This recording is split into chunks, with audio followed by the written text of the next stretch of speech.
I've been dying to dig into this. I've been asking myself for years why Trump's followers can't see reality. So I did my research, and I'm going to share it with you. Let's talk about the psychology behind the Trump cult, because that's what it is. It's not a normal political movement anymore. It's a cult of personality.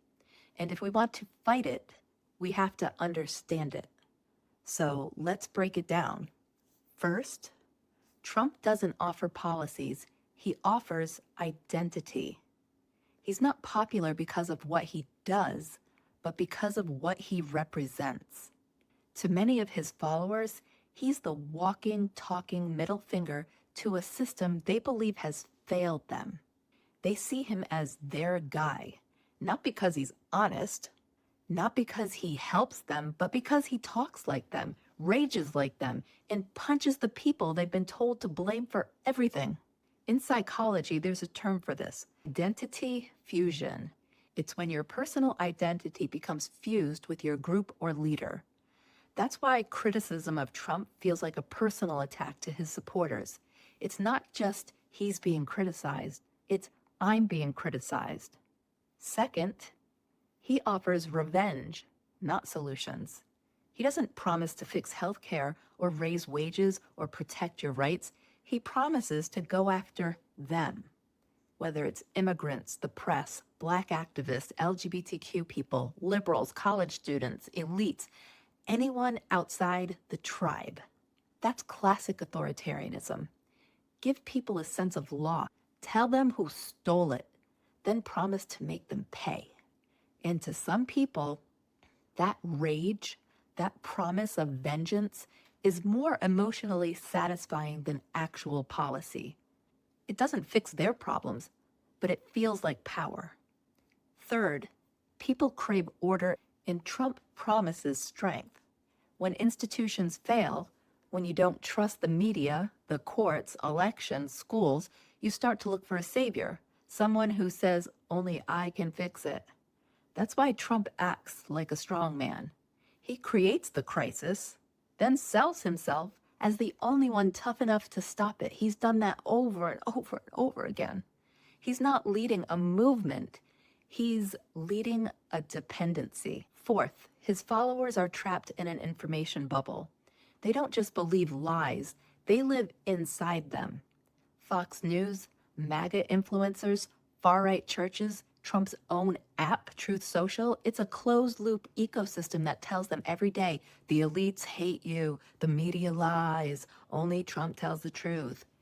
This is called epistemic closure, when you no longer accept any outside information. It's cult logic. If Trump says it, it's true. If the world says otherwise, the world is lying. And then fifth, shame is too powerful, so they double down, just like Trump does. Some Trump supporters know deep down they've been conned. They've seen the cruelty, the corruption, the chaos, but they've already invested years of their identity into defending him. To walk away now would mean confronting shame, losing their community, admitting they were wrong. And that's terrifying to them, so instead, they dig in deeper. And finally, and this one matters, Trump makes them feel seen. He tells them, they're not after me, they're after you. I'm just in the way. That line, it's emotional manipulation, but it works. Because for millions of people who feel ignored, dismissed, mocked by elites, Trump says, you matter. You're not crazy, they are. He gives them belonging. And in a country where loneliness is rising and inequality is everywhere, belonging is everything. So when people ask, why do people love him? Why would they follow him off a cliff? It's not just politics, it's psychology, it's identity, and it's fear. This is deliberate. Trump didn't create the cult. He just saw the cracks in our society and he weaponized them. But here's the thing. Not everyone in that cult is unreachable. Some are too far gone, but others are on the edge, quiet, doubting, hurting. We don't get them back with facts. We get them back by offering something Trump never will: real community, real care and real solutions, because people don't join cults when they're happy and secure. They join when they're scared, isolated, and desperate for meaning. So here's your call to action. Keep speaking truth, keep exposing the con, and when you can, offer people a way out that doesn't begin with shame, but with dignity.